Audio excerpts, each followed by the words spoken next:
patay. Dito mayroon pang isa dito,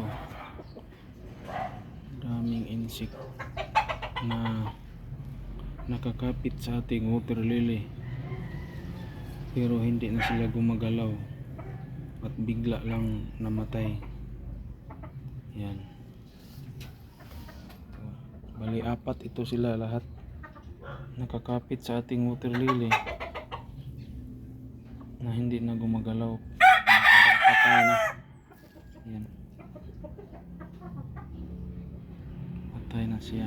Dito sa unahan mayroon pa rin isa, ito patay rin. Bakit kaya sila namamatay dito sa ating water lily?